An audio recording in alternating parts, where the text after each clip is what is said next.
The political game in F1 is as important as the racing that happens on track.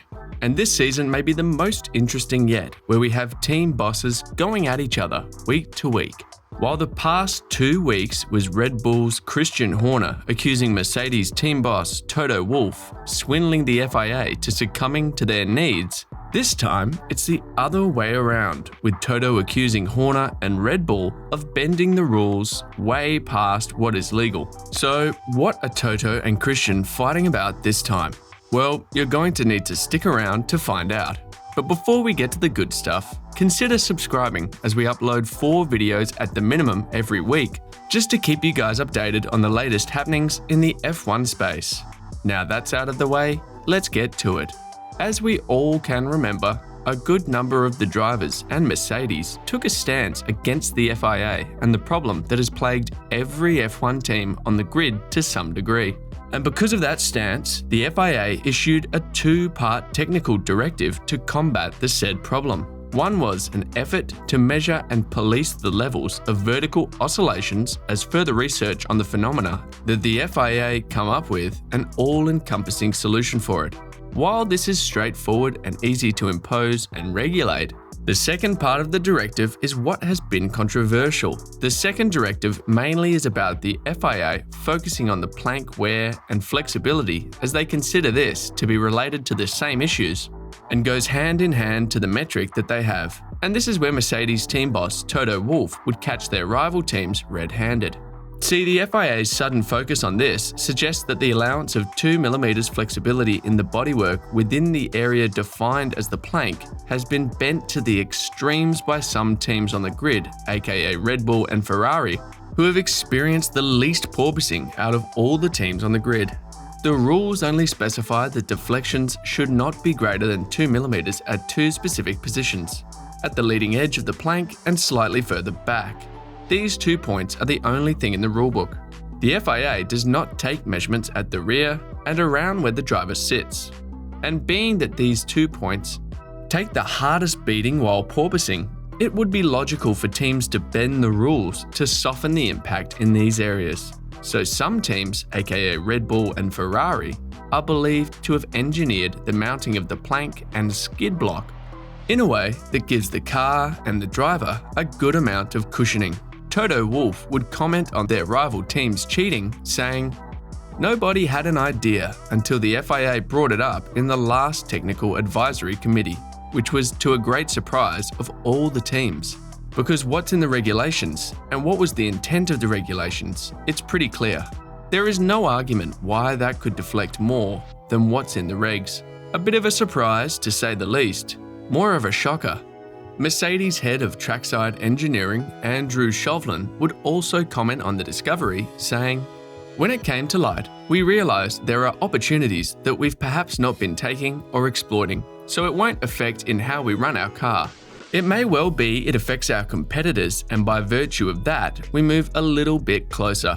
And, as expected, Red Bull team boss Christian Horner would defend his team, saying that their cars fully conform to what the FIA had said in the rulebook. In response to this shocking revelation, FIA's single-seater technical director Nicholas Tombazzi has announced that teams with this illegal setup will not be allowed to race once the race calendar arrives in France.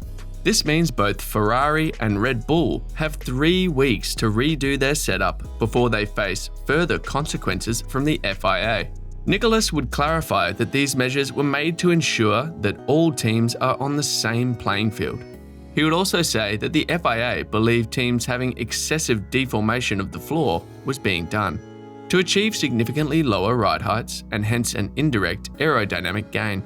On the other hand, the FIA would say that the 2 mm tolerance will be rigorously enforced, and the stiffness around the floor hole must now be uniform for a radial distance of 15 mm outside the periphery, with a variance not exceeding 10% either way.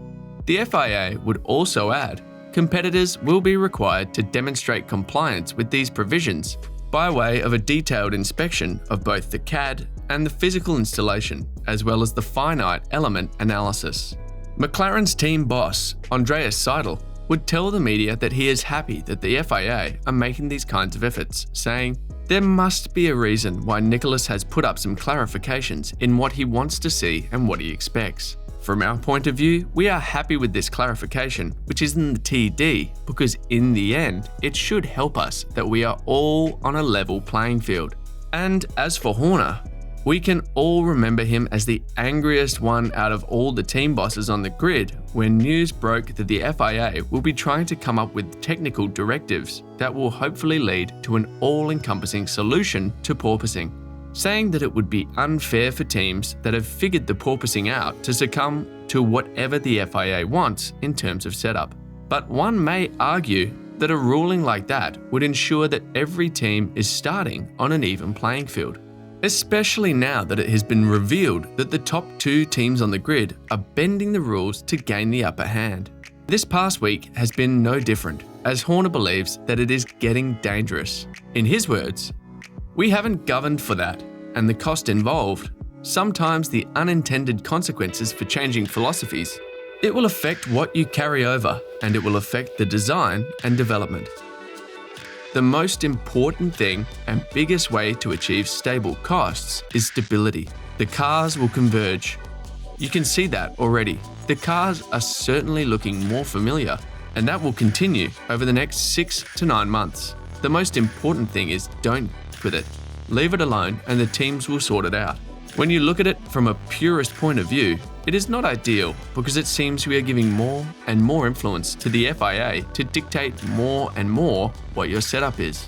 At what point do they say you have to run a certain rear wing or a certain ride height? It is a dangerous avenue to go down.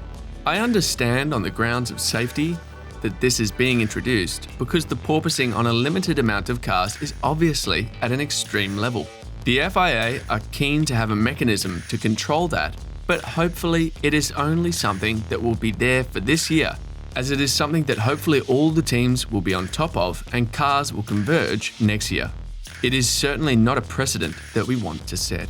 But with all of that, when Christian was asked on whether or not the focus from porpoising has shifted to flexing has surprised him, he would reply with, "Obviously, it's a key performance factor, so you can understand why they are looking at it. But if a car runs wide at Cops, I'm sure the driver's backside is getting pretty warm with the amount of wood he's leaving on the aggressive curbing there. So it's something that, as the regulators, they are closely looking at, that there's no abuse of it. But it has to be subjective. To say that things will get interesting after this is such an understatement.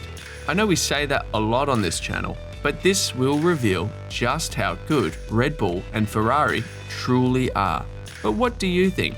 Will we see a drastic change in Red Bull and Ferrari's performance after they make the change? Let us know in the comment section below, and don't forget to like and subscribe to the channel if you haven't.